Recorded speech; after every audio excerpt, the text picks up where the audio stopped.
سیدی اعلیٰ حضرت امام رضا خان صاحب رحمہ اللہ نے آپ نے ارشاد فرمایا، کسی نے پوچھا کہ بتاؤ کہ حج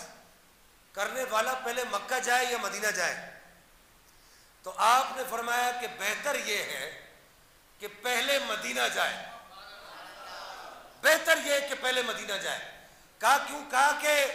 پہلے مدینہ جائے، سرکار کی بارگاہ میں عرض کرے بندہ نواز رب کی بارگاہ میں جا رہا ہوں۔ ہائے ہائے ہائے ہائے، سمجھنا سنی مزاج لوگ بیٹھے ہو۔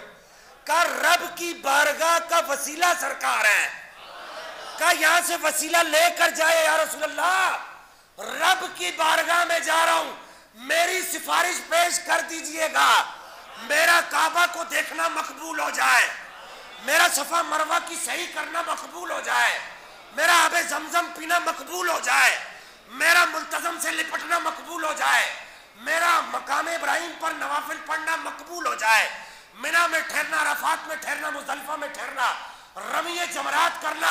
اعلیٰ حضرت نے فرمایا حج کے جتنے ارکان، جتنے واجبات، جتنی سنتیں، جتنے مستحبات ہیں، اگر رب قبول کرے گا تو محبوب کی سفارش سے کرے گا۔ کہا پہلے سفارش لے کر جائے۔ ہائے ہائے ہائے، ایک وجہ تو یہ لکھی، دوسری وجہ اعلیٰ حضرت نے لکھی، فرمایا کہ جفا ہے، کہ اگر جا رہا ہے رستے میں مدینہ آ گئے، جیسے شام کے لوگ آتے ہیں، شام سے ہوتے ہوئے جو لوگ آتے ہیں تو ان کو رستے میں مدینہ آتا ہے، اس وقت کی بات ہے، تو کہا کہ رستے میں مدینہ آ رہے تو امام سبکی، تاج الدین سبکی کا حوالہ دیا اعلیٰ حضرت نے اب 5ویں جلد کے اندر۔ آپ نے فرمایا کہ مجھے امام سبکی کا یہ قول بڑا پسند آیا، کہ آپ نے فرمایا کہ جفا ہے، بے ادبی ہے، کہ اگر رستے میں جاتے ہوئے محبوب کا آستانہ آ گیا، ہائے ہائے ہائے، رستے میں جاتے ہوئے محبوب کا آستانہ آ گیا اور محب وہاں پر حاضری نہ لگائے، کہا محب تو وہ ہوتا ہے جو محبوب کے نقش قدم ڈھونڈتا ہے، کہ محبوب کہاں سے گزرا تھا، محبوب کے پاؤں کے نشان کہاں رہ گئے، محبوب نے کس مٹی کو شرف بخشا تھا، کس گلی سے گزرا تھا۔ کہا کہ اللہ تعالیٰ فرماتے ہیں میرے نزدیک اگر کوئی مدینے سے گزرتا ہوا جا رہا ہے اور وہ حج کرنے چلا گیا، کہا جفا ہے، یہ وفا نہیں ہے، پہلے محبوب کی بارگاہ میں حاضری لگائے۔ اور آخری وجہ جو مجھے بڑی پسند آئی، مجھے بڑی پسند آئی، اللہ حضرت نے فرمایا، آپ نے فرمایا it is my final decision, میں اس نتیجے پر پہنچا ہوں۔ آپ نے فرمایا میں اس نتیجے، اب دیکھنا عشق کا مفتی کیا بولتا ہے۔ کمال تو یہ ہے کہ عشق کا مفتی جدھر بولتا ہے ادھر ہی کمال کر دیتا ہے، کہ آپ نے فرمایا